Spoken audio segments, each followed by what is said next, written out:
श्री हनुमान जी महाराज के बल का तो कोई पार नहीं। रावण बड़ा बलवान। एक दिन रावण हनुमान जी से बोला कि हमारी आपकी लड़ाई हो जाए। हनुमान जी बोले तैयार, पर फैसला कैसे होगा? बड़ी देर तक लड़ाई होगी, तुम भी बलवान और हम पर भी राम जी की कृपा है। रावण बोला लंबा वाला युद्ध नहीं, एक एक मुक्के का युद्ध, एक मुक्का मैं मारूंगा, एक तुम मारो। हनुमान जी ने कहा हम तैयार है। रावण पहले मुक्का तुम ही मारो। रावण बोला मैं क्यों, तुम क्यों नहीं? हनुमान जी बोले इसलिए कहीं हमने पहले मुक्का मार दिया तो पता नहीं तुम्हारी वारी आती भी है कि नहीं, तुम्हारी मन की मन में ही रह जाएगी, इसलिए पहले तुम ही। रावण ने पूरी शक्ति से मुक्के का प्रहार किया, पर तुलसीदास जी कहते हैं जान उठे कि कभी भूमि न गिरा। हनुमान जी घुटने के बल वीरासन में बैठे रहे, कुछ नहीं बिगड़ा। और रावण अपनी 20 आंखें बार बार बंद करे, फिर खोले, फिर। हनुमान जी ने कहा कि आश्चर्य मत करो, हम स्वस्थ हैं, पर अब तुम तैयार हो जाओ। रावण बोला तैयार ही हैं और कर भी क्या सकते हैं। हनुमान जी ने पूरी शक्ति से हाथ ऊपर उठाया मुक्के के रूप में। घबरा गए ब्रह्मा जी, शंकर जी। ब्रह्मा जी बोले रोको, कहीं मुक्का गिर गया और रावण मर गया तो राम जी का तो पूरा प्रोग्राम ही फेल हो जाएगा। उनकी रामायण पूरी होने दो, तुलसीदास जी की और लीला राम जी की पूरी होने दो। अब हनुमान जी हाथ नीचे करें, आवे ने ऊपर देखा तो ब्रह्मा जी हाथ जोड़े थे कि दया करो। हनुमान जी बोले तो थोड़ा सा स्वाद तो चखा देना चाहिए। तुलसीदास जी कहते हैं कि रावण साधारण वीर नहीं है, जो 10 शीस महीधर ईश को 20 भुजा खुली खेल ने हारो। और उस पर जब हनुमान जी ने प्रहार किया तो सो हनुमान हन्यो मुठिका, तो रावण को ऐसे लगा कि गिरिगो गिरिराज जो गाज को मारे हो, जैसे गिरिराज हिमालय पर वज्रापात हुआ हो। रावण धरती पर गिर गया, मूर्छित रहा बड़ी देर तक। बड़ी देर में आंख खोली तो बोला बड़े बलवान हो। हनुमान जी बोले बल तो इन्होंने देखने नहीं दिया, ब्रह्मा जी और शंकर जी ने। बल तो तब होता जब तुम बताने के लिए बचते ही नहीं। गोस्वामी जी लिखते हैं कपिबल विपुल सराहन लागा। हनुमान जी के बल की सराहना रावण करता है और किसी की नहीं करता। तुलसीदास जी उसी बात को कहते हैं रामदूत अतुलित बलधामा। परिचय रामदूत के रूप में और महिमा अतुलित बलधाम के रूप में। जब से हनुमान जी की पूंछ के द्वारा रावण की लंका जल गई तो उसने हनुमान जी की पूंछ को अपनी मूंछ से जोड़ लिया कि इस बंदर की पूंछ ने तो हमारी मूंछ नीचे कर दी। वो सोए जागे तो हनुमान जी की पूंछ दिखे उसे, आंख बंद करे तो पूंछ दिखे। परेशान हो गया। और रावण को हनुमान जी की पूंछ सहन नहीं हो रही थी। पूंछ माने प्रतिष्ठा। पर रावण ने सोचा कि इस बंदर को पकड़वाएं। 4 तरह की सेनाएं भेजी। हाथी पर सवार सैनिक, घुड़सवार, रथी और पैदल। और चारों सेनाओं ने हनुमान जी को चारों तरफ से घेरा। लक्ष्मण जी को चिंता हुई। लक्ष्मण जी बोले प्रभु हनुमान जी अकेले हैं, 4 सेनाएं उन्हें घेर रही हो, गदा भी नहीं लिए हैं हाथ में, आज्ञा हो तो हम चले जाएं। राम जी बोले नहीं, जाने की जरूरत है लक्ष्मण, हनुमान जी अकेले ही काफी है।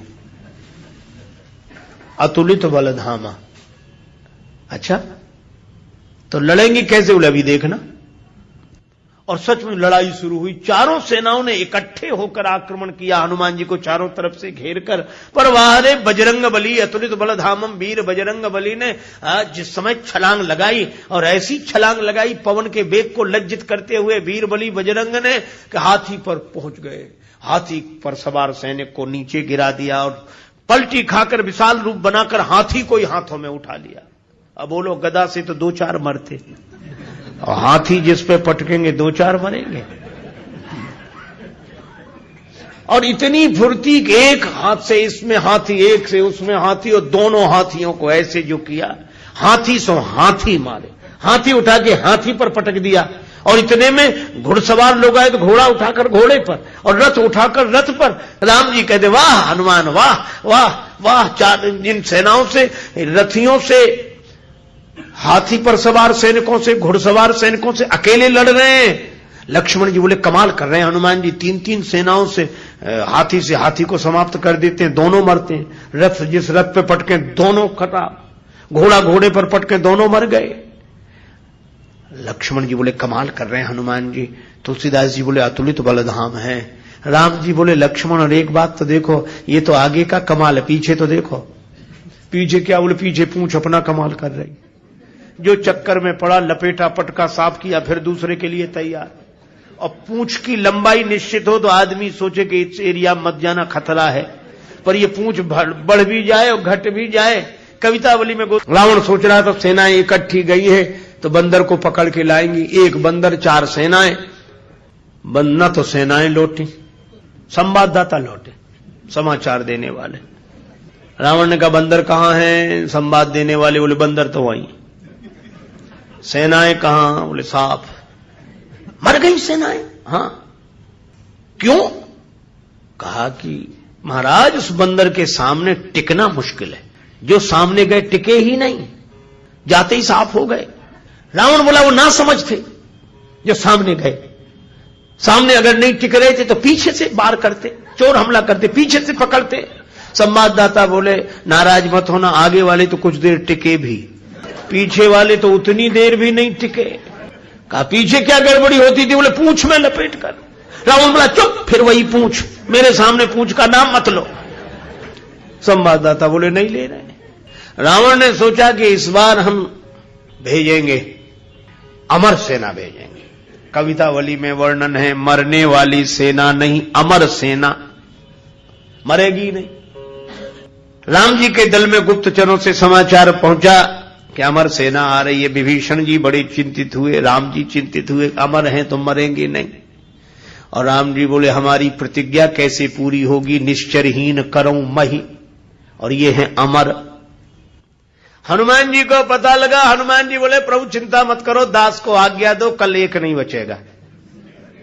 तो बोले अमर हैं, उन्हें मारोगे कैसे? वे अमर हैं। हनुमान जी बोले हम भी अमर हैं। राम जी बोले उन्हें ब्रह्मा जी ने वरदान दिया है कि तुम अमर रहो। हनुमान जी बोले हमें हमारी जानकी माता ने कहा अजर अमर गुण निधि सुत हो। जानकी माता का आशीर्वाद है, हम भी अमर है। लक्ष्मण जी बोले प्रभु इन्हीं को भेजो, ये अमर अमर की लड़ाई ठीक रहेगी। दूसरे दिन आई अमर सेना, हनुमान जी लड़े ही नहीं उनसे। सामने गए, किसी ने हनुमान जी से कहा लड़ते क्यों नहीं, अमर सैनिक सामने खड़े। हनुमान जी बोले पहले से पता है कि इन्हें मरना नहीं है, तो जिन्हें मरना ही नहीं है उनसे लड़ने से क्या फायदा, तो कुछ तो करो। बोले हाँ कुछ करते। और हनुमान जी ने क्या किया, कवितावली में वर्णन है। हनुमान जी के दाव में पड़े, हनुमान जी ने बड़ी लंबी पूंछ बढ़ाई पूंछ और सबको इकट्ठे ही लपेटा, लूम लपेट, और पूंछ में लपेट कर आकाश निहारी के। अमर थे, बड़े घबरा गए। मरने वाले से जो नहीं मरते उन्हें ज्यादा चिंता होती, मरने वाला तो ये सोचकर निश्चिंत हो जाता कि ज्यादा से ज्यादा मरेंगे और क्या होगा, पर ये अमर थे, ये सोच रहे थे मरेंगे नहीं, पता नहीं कहां जा रहे हैं और कितने ऊपर से गिरेंगे, मरेंगे नहीं, इसलिए ज्यादा चिंता है। और हनुमान जी अतुलित बलधामा में ऐसी शक्ति से फेंका, चिंता से उनके शरीर सूख गए। क्यों? बोले चल आकाश में उड़ते ही जा रहे हैं कि ये तो और ऊपर उड़ रहे हैं और ऊपर जा रहे हैं। और हनुमान जी ने इतने ऊपर फेंक दिए कि पृथ्वी की गुरुत्वाकर्षण सीमा रेखा को पार कर गए। पृथ्वी उन्हें नीचे खींच ही नहीं सकती थी, धरती पर लौट कर आए नहीं। हनुमान जी बोले अब तुम खूब अमर बने रहो, आकाश में ही तो मंडरा रहे, धरती पर तो एक भी नहीं हो। राम जी की प्रतिज्ञा पूरी हो गई, निश्चरहीन करऊं मही। रावण आज बड़ा प्रसन्न था कि अमर सेना गई है, तब तो वानर को पकड़कर लौटेगी ही। फिर संवाददाता आए, रावण ने पूछा बंदर कहां है? संवाददाता बोले बंदर तो वहीं है। सेना? संवाददाता बोले ये कैसे कह दें कि मर गई, अमर थी तो मर तो नहीं गई पर गई, हमने जाते देखी लौटकर आते नहीं देखी। तो कहा इतनी बड़ी सेना को आकाश में कैसे फेंक दिया? बोले फिर नाराज हो गया, पूंछ में लपेट कर। रावण बोला तुम लोग दूर चले जाओ, मैं सुनना नहीं चाहता पूंछ के बारे में कुछ। ठीक है ना सुन।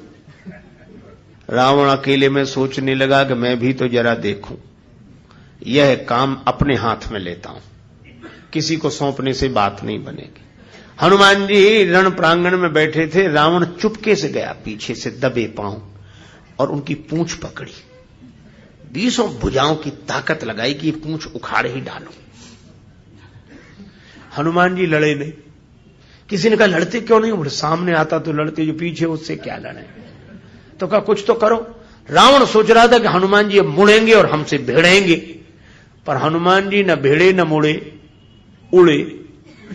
ये तो उसको कल्पना नहीं थी कि ऐसा भी हो सकता है। उड़े उड़े बजरंग बली, और ऐसे उड़े।